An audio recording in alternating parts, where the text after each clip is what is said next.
নেহারি খেতে আমরা সবাই খুব পছন্দ করে থাকি। অনেকে ঝামেলা মনে করে বাসায় রান্না করেন না। যারা ঝামেলার জন্য বাসায় রান্না করেন না তাদের জন্য আজকে আমার এই ভিডিওটি তৈরি করা। কিভাবে খুব সহজে রান্না করতে হয় আজ আমি সেটা আপনাদের সাথে শেয়ার করব। তো চলুন ভিউয়ার শুরু করা যাক। আমি যেহেতু প্রেসার কুকারে রান্না করব তাই একটি প্রেসার কুকারে পরিমাণ মতো সয়াবিন তেল দিয়ে দিচ্ছি।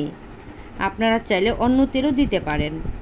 তেল যখন গরম হবে তখন দিয়ে দেব 2টি তেজপাতা, কয়েক টুকরা দারচিনি, কয়েকটি এলাচ, কয়েকটি লবঙ্গ দিয়ে কিছুক্ষণ নাড়াচাড়া করে দিয়ে দেব 1 কাপ পেঁয়াজ কুচি।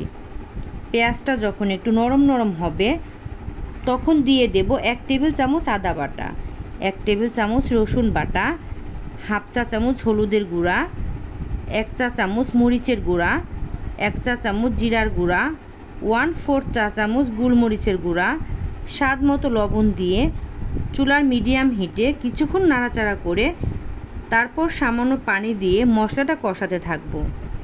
নেহারি রান্নায় মশলার পরিমাণ একটু কম দেওয়ার চেষ্টা করবেন, তাহলে নেহারির আসল ফ্লেভারটা পাবেন। তেল উপরে উঠে এসেছে, কষানো হয়ে গেছে।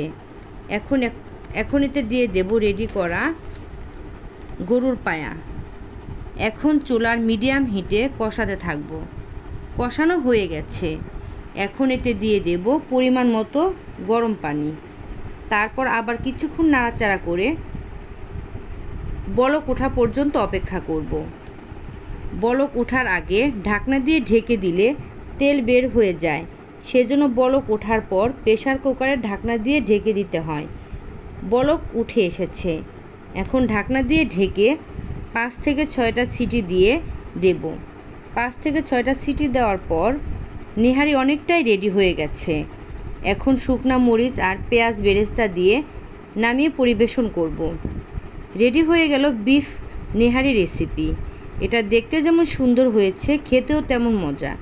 অবশ্যই বাসায় একবার আপনারা ট্রাই করবেন। অবশ্যই এর স্বাদ আপনার মুখে লেগে থাকবে।